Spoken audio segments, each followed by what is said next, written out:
एकदम छान अशी आपण करूयात चमचमीत अशी दिलपसंतच्या भाजीची रेसिपी करूयात। मग छानशी रेसिपीला सुरुवात। नमस्कार, पूजा रेसिपीमध्ये सर्वांचे स्वागत आहे। आता आपण अगोदर दिलपसंत छान बारीक कट करून घेऊयात। दिलपसंत आपण कट करून घेऊयात बारीक, आणि पातेल्यामध्ये पाण्यामध्ये आपण दिलपसंतच्या फोडी घेणार आहोत टाकून। अशा छान बारीक बारीक कट करून घेऊयात आपण दिलपसंतच्या फोडींना, आणि पातेल्यामध्ये आपण फोडी घेऊयात टाकून। पाणी घेतलेलं आहे आपण पातेल्यामध्ये, आणि मुगाची डाळ घातलेली आहे भिजत। अशी छान आपली भिजलेली आहे मुगाची डाळ। आता आपण देऊयात भाजीला फोडणी। कढई छान अशी आपली गरम झालेली आहे। आता त्याच्यामध्ये आपण टाकून घेऊयात तेल। तेल आपलं छान गरम झाल्यानंतर त्याच्यामध्ये आपण टाकणार आहोत मोहरी। एकदम छान असं आपली कढई गरम झालेली आहे। आपण त्याच्यामध्ये तेल टाकलेलं आहे।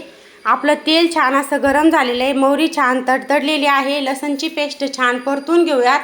1 चमचा टाकूयात लाल चटणी, अर्धा चमचा हळद आणि मीठ टाकूयात चवीनुसार। आणि छान अशा दिलपसंतच्या फोडी आपण छान कढईमध्ये घेऊयात टाकून, आणि छान घेऊयात मिक्स करून। छान असं आपण सर्व चटणी ते मिक्स करून घेतलेली आहे। आता दिलपसंतच्या फोडी टाकून छान घेऊयात मिक्स करून। तेलामध्ये छान दिलपसंतच्या फोडींना आपण छान परतून घेऊयात, आणि त्याच्यामध्ये शिजण्यापुरते थोडेसे टाकूयात पाणी। पाणी टाकून छान 5 मिनिट आपण भाजी मंद आचेवर छान शिजू देऊ। एकदम छान अशी आपली चमचमीत आज दिलपसंतची भाजीची रेसिपी होणार आहे तयार। एकदम छान टेस्टी आपली भाजी होणार आहे तयार। असं छान आपण थोडंसं पाणी घेतलेलं आहे भाजीमध्ये टाकून। आता मंद आचेवर आपण भाजीला होऊ देऊ। अशी छान मंद आचेवर एकदम चमचमीत अशी आपली दिलपसंतच्या भाजीची रेसिपी झालेली आहे तयार। दिलपसंतच्या भाजीची रेसिपी कशी वाटली सर्वांना कमेंटमध्ये नक्की कळवा।